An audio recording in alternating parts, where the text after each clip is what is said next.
Hello and welcome to Women of the Middle East podcast. Women of the Middle East.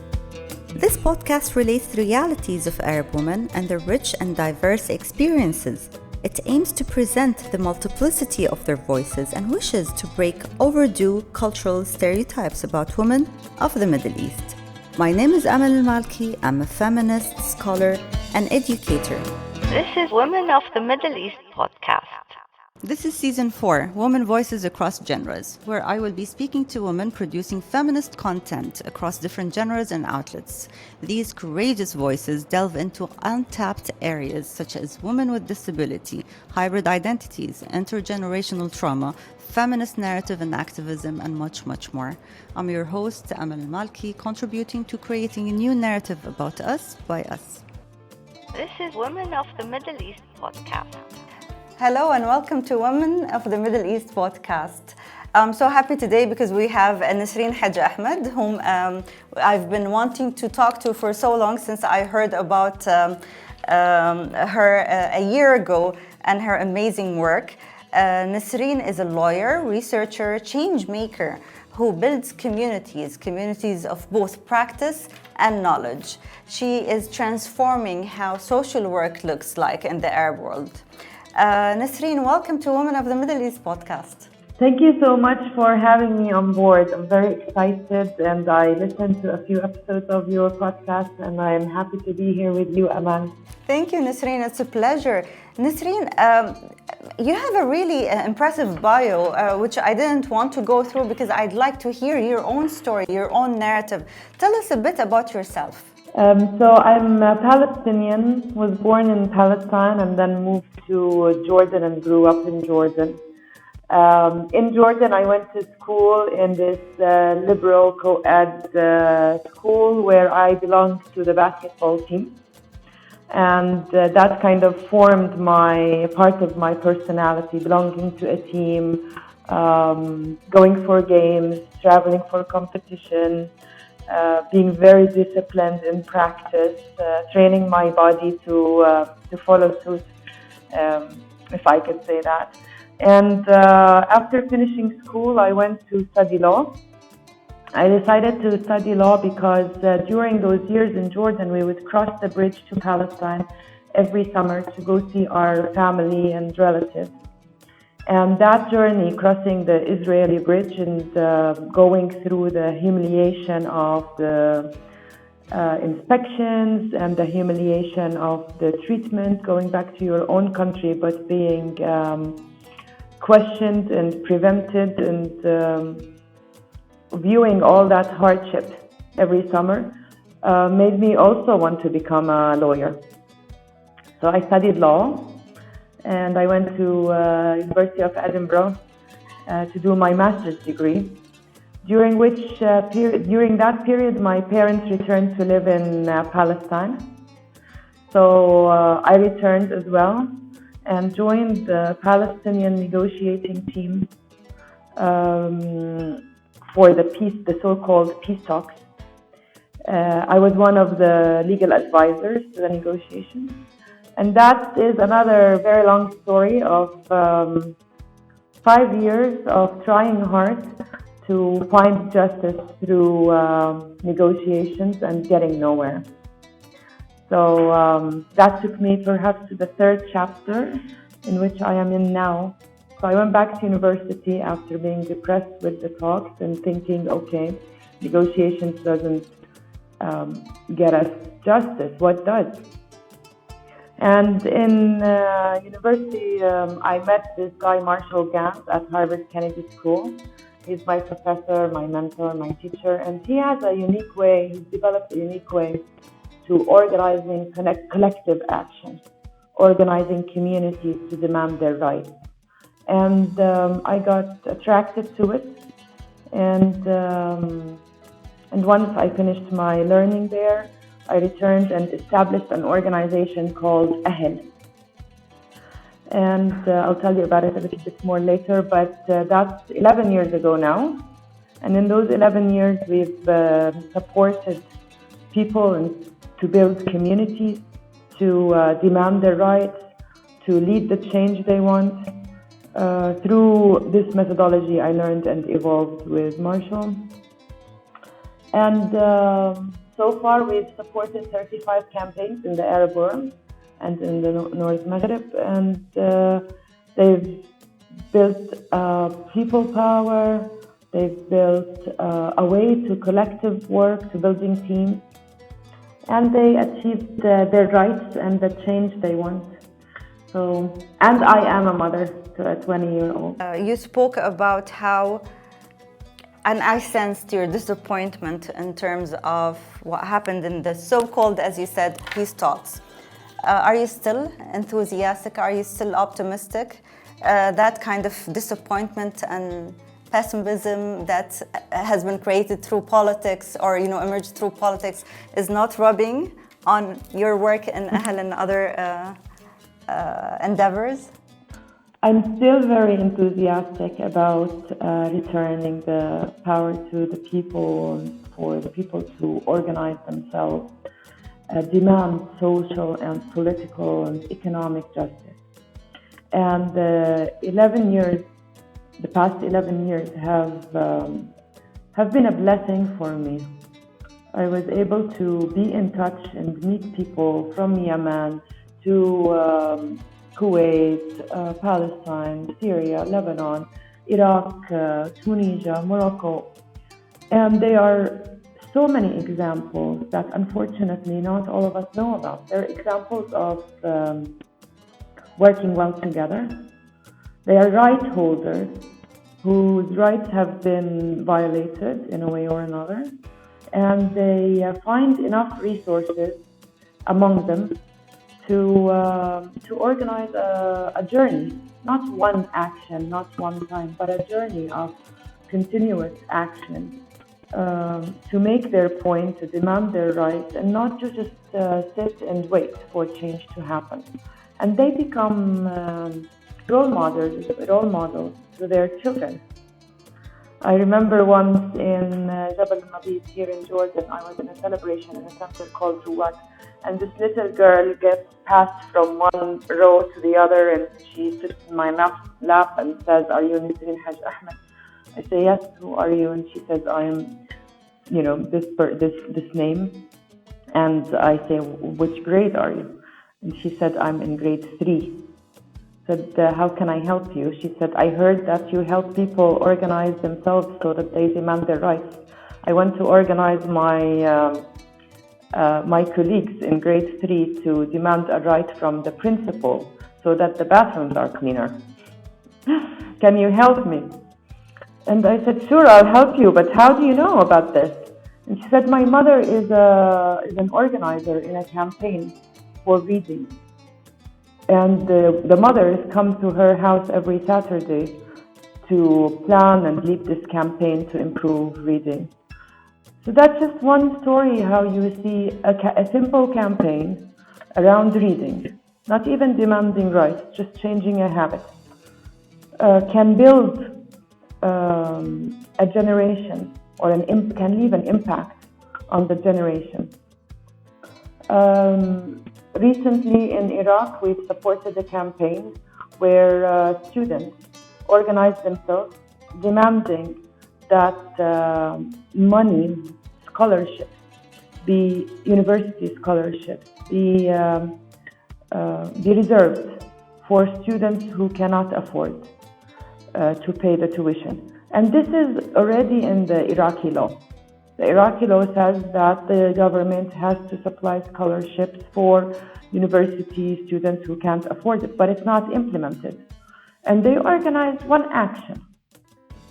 They worked hard, they delayed it many times. The context in Iraq isn't easy, but then when they organized the action, few days later, the Minister of Education announced that they are allocating money for scholarships next year, 2023. That gives me a lot of hope. You asked me if the negative experience I had and the aspiration from the Palestinian negotiation talks with the occupation is still there with me. Yes, it is. But maybe I matured a little bit. I realized that to win big, we need to win many smaller ones on the way. I became a little bit more patient. So I see it as all connected.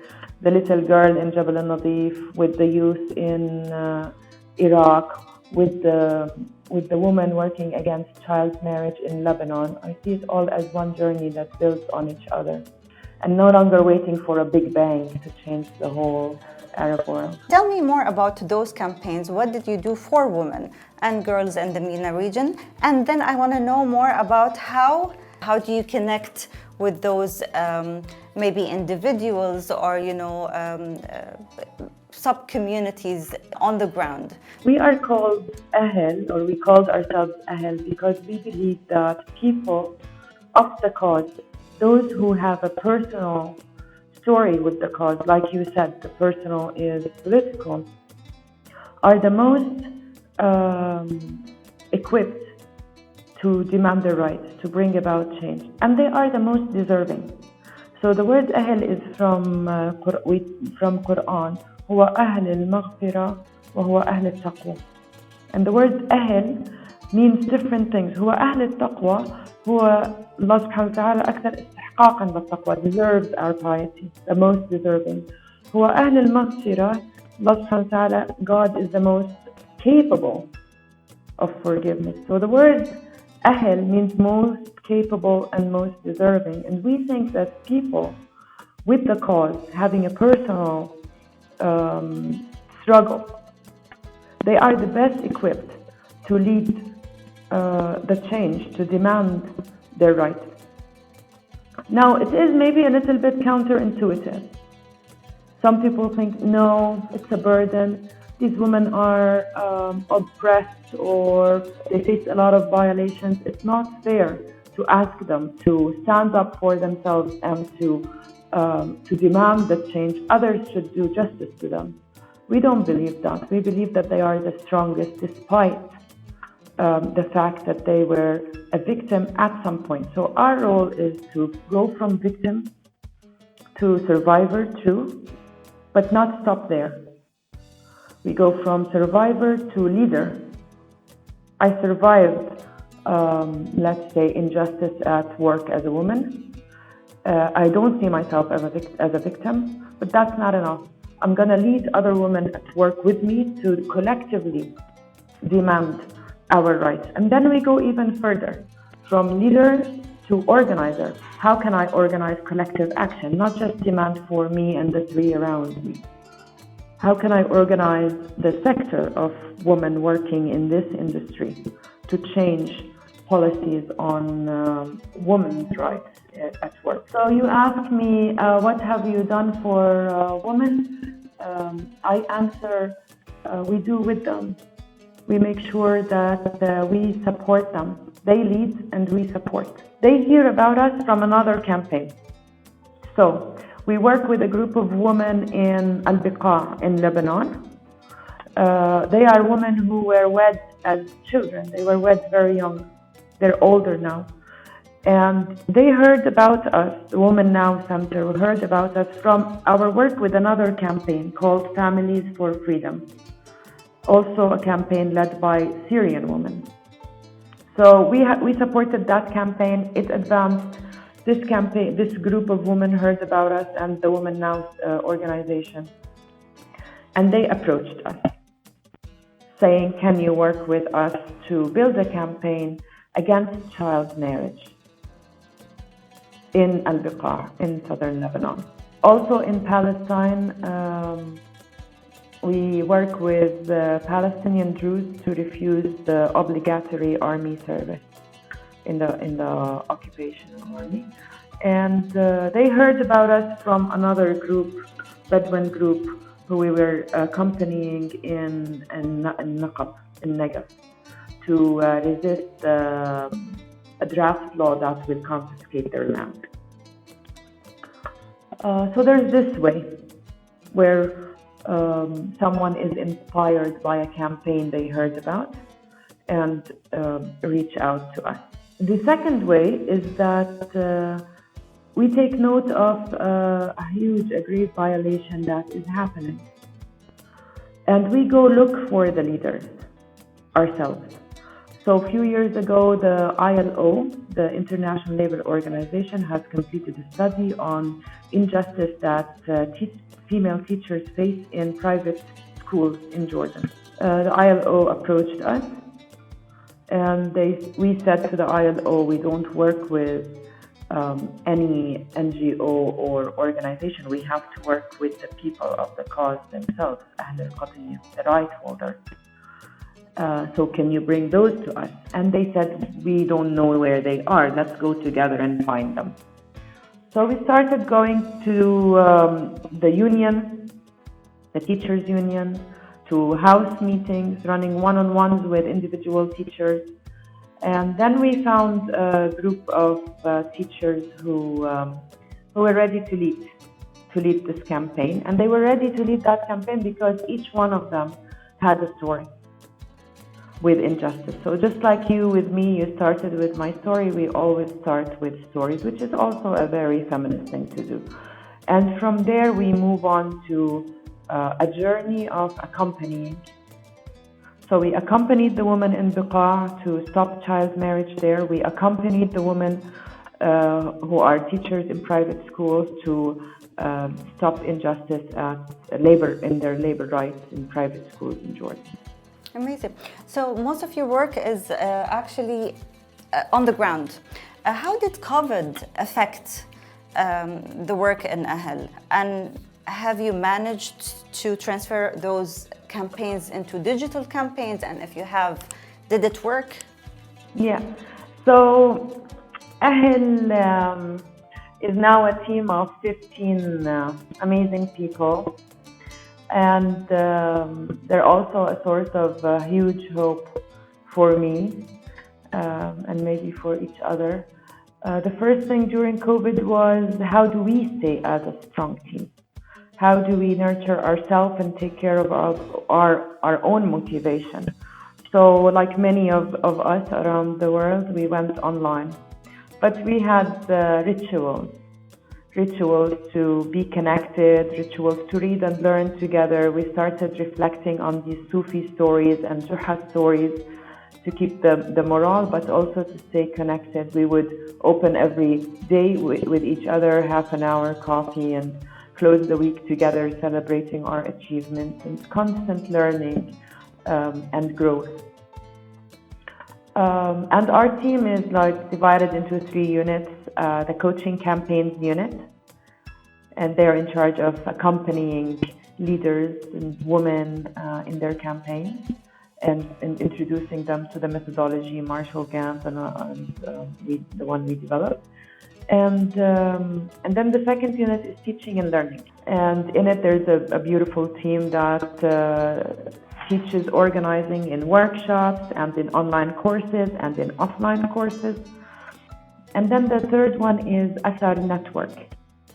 Ahel Network is a network of leaders in the Arab world who are using our methodology, community organizing, in building power. And they also produce a beautiful podcast. I hope you can hear it. It's called Ahel. Every episode is a story of a campaign and a group of leaders from the ground. So how do you continue that in COVID? The campaigns, of course, went offline, and now coaching became on Zoom most of the time. But a lot of the infringements and the violations did not stop because the COVID stopped the world. So the teachers are now working hard to protect their rights because their rights are now even more violated during COVID. So we were helping them organize online. What about our learning? How do we continue our teaching program? Now we're lucky because 4 years ago we started teaching a course online. It starts in February and ends in June. And it has 100 students from the Arab world. Each one of them has a campaign and is leading collective effort for their rights. So we were lucky that continued because it's anyway online. It was also a blessing that application rate to the online course rocketed. We had this year, for example, we have 570 applications for 100 seats. So we started doing more online workshops orientation sessions, webinars. And we were skilled at it because we had started it earlier on. And that was amazing to support people, stay together, build a community. We worked with a group in Lid in Palestine who organized themselves during that period to give support to the elderly in the community. I'll tell you this story, how I got to know about you. I wanted to establish a kind of a social innovation lab based on commitment of social justice and gender equality. So I looked at different models really around the world. And then I got to Marshall Gang's program. And I even contacted him. And at the same time, a friend of mine had heard about you and your work, who's a Palestinian as well in the United States. And she said, oh, wow, but you know, Nisreen Haj Ahmad actually took that program.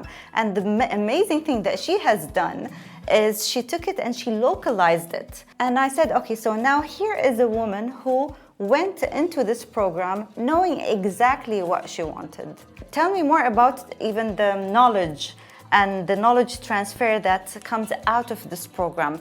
In the beginning, when I said, okay, I'm going to come back to Jordan and try this methodology I learned at Harvard. And you know, Harvard is like a big institution, but at the end, does it work here? Does it fit here? And we started, there are 5 practices to organizing. I'll tell you quickly. The first one is how you, Aman, for example, want to find your leadership team to bring about the change you want to build.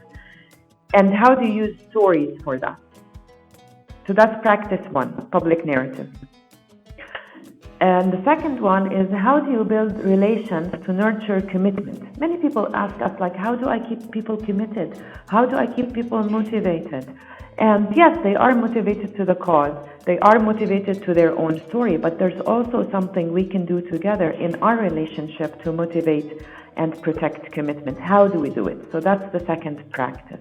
The third practice is building a team. So I find people with the public narrative. I do my own definition of self with my story. I help others define themselves as leaders. How do we work as a team? And that's a whole area of study, and it's so important. And one team is not enough, just like in feminist theory. Power needs to be shared, leadership needs to be shared. So to claim that I am a feminist and I have one team, that's not right. Let's have multiple teams. Let's build the whole our own community of right holders in multiple teams, whether in my neighborhood, in my university, in my country, across the Arab world. How do we build and keep multiple teams of leaders? And they're leaders, they're not followers. So that's practice number 3. And practice number 4, how do I set a strategy? An objective for the change I want, a theory of change that is based in power analysis. Why power analysis? Again, feminist principles, because we need to change who has power, who doesn't have power. And not just stop child marriage. It's important to stop child marriage, but how do we stop child marriage with a strategy that changes the power structure in the community? So that's practice 4. And the last practice is action. How do we design action and tactics and speaks and events that keep people motivated, that bring us more people to the campaign, to the movement? And there are like ways to do that. So I took these practices and came here and started saying, okay, how do you do storytelling in the Arab world? It's not the same as they do it in the US or in Europe. You can't walk up to someone and say, hey, what's your story? They'll think you're weird. Like, who are you? So we adapt that. People are used to telling stories of self, their personal story. It's harder to tell the story of the collective. Like, what's the story of women in Qatar as a collective? How did this story evolve over the past 5 years? who even tells the story of women? Like you were saying earlier, it takes generations. It's true, it takes generations. But I think that we've succeeded in the past 10 years as women rights defenders, as feminists. The change that has happened in the past 10 years in the Arab world on women's rights is amazing. It's phenomenal. But someone needs to tell that story. So how do we tell our own story, our community story? And how do we decipher now, like what's the story now with regards to women's rights, with regards to child marriage and so forth? How do we call to action? So I started, and then later with my team, and every day actually with the team, how do we adapt this even further to our own culture? When we nurture relationships, they practice too. We host house meetings. Like this Saturday, I'm hosting a house meeting for a group of women in Jordan to come in support of a campaign against femicide, against murder of women. How do we hold that house meeting that it is really in line with our culture? It's not alien. So anyway, to cut it short, that is the bulk of the work, but it's a beautiful experience to make it our own, to bring our culture into it. We document it. On our website, you'll find the organizing notes from Marshall Gans translated, but you'll also find a station called the How Station, Mahattat Kayf, how to build leadership, how to build teams. There are articles and reflections written there. There's our manual with the 5 practices available for whoever wants to read it in Arabic with anecdotes from our experience. And there's the Athar podcast, a story every time. Last episode was a campaign in Kuwait called Nasser Bek. It's a beautiful one. So you get to see a different reality in the Arab world, in our own language and in our own experience. Do you involve men, or well, basically men who are decision makers in our societies? Do you involve them when it comes to campaigns about women? So the campaigns we have supported and the graduates of our online course, they're both led by men and women. Sometimes the topics are for women's rights and sometimes not. Like refusing the army service in Palestine, in occupied Palestine, to join the occupation army. Campaign targets young men because they are the ones who are obliged to join the army. So it's not for women's rights, but it is a very much a feminist campaign. It's a feminist campaign because it addresses injustice. It's a feminist campaign because there are women leading it as well, although they're not obliged to serve the army themselves. But it's their brother, it's their uncle, Ahel does support all kinds of campaigns, and for us, all campaigns that support social justice and help marginalized communities is a feminist campaign.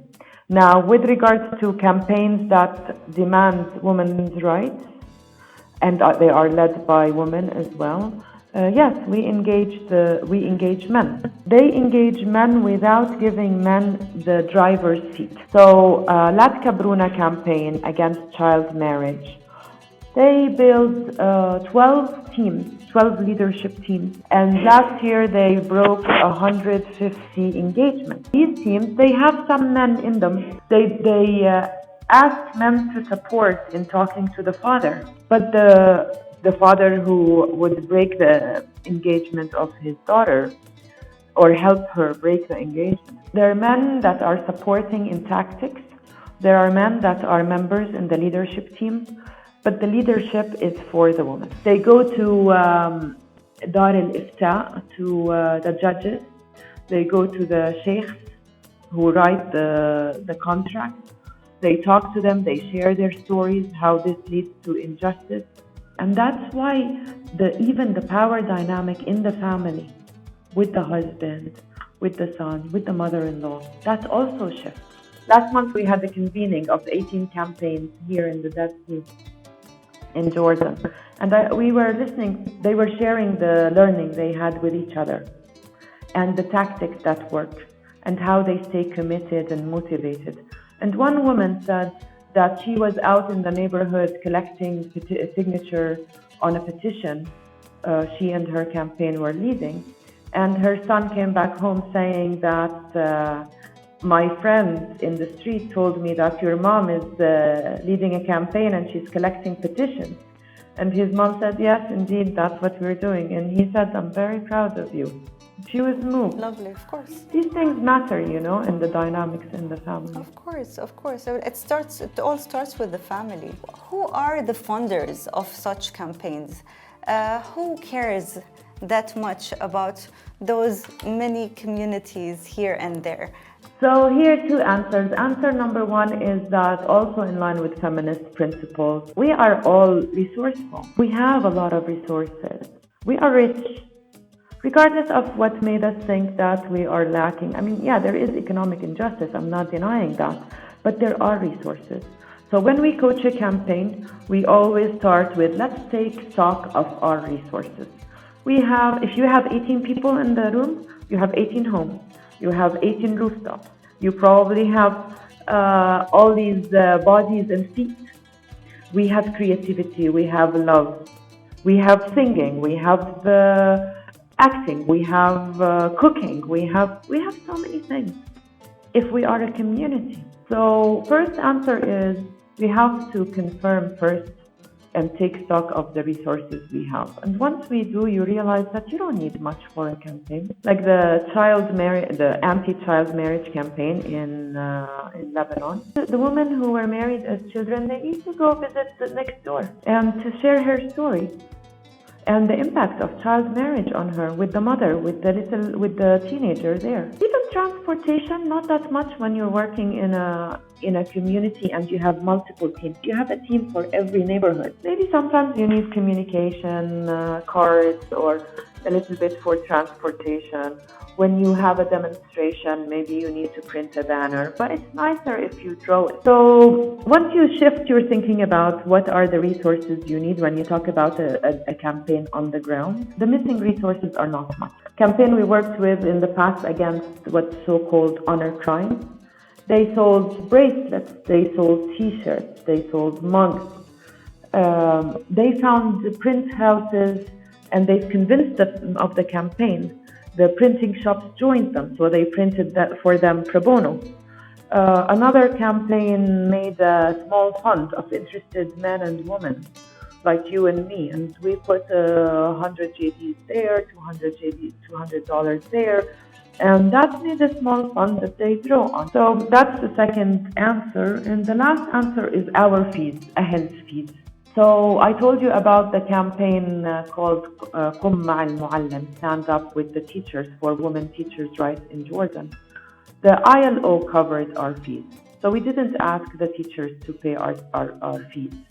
The ILO contracted us, they paid our fees. The La Tkabruna campaign, child marriage, Women Now, the organization supporting them, they contracted us, they paid our fees. So we try to find the best partner, a value-based partner, to come in and support the campaign because they care for the cause. So that's the third answer. Yeah, love it. We are surrounded as women, and the women we work with, they're surrounded by a discourse that is discouraging, that is undermining, that wants to convince her that she will fail. Although there are so many examples, these examples are not mainstream. I tried in this podcast to share as many stories and examples to change that discourse. Unfortunately, when we work with a campaign led by women and men, the same actually, people, sometimes their relatives, their colleagues, their friends, they say like, oh, you think that you will be able to change that reality? It's bigger than you. Or, oh, shouldn't you focus on earning a living? Shouldn't you focus on upbringing of your children? This political space is not good for you. You may be summoned for questioning. So all this discourse, who is paying you? Is this a foreign agenda? Is this against religion? Like everything to disempower. And that narrative exists. And and you and I, and thank you for this podcast, we need to change that narrative. There are stories of success. There is a campaign we accompanied called IBNI in Jordan, Parents of People with Disability. They want the government to change the way the public clinics work and give them more services, especially vocational. They succeeded.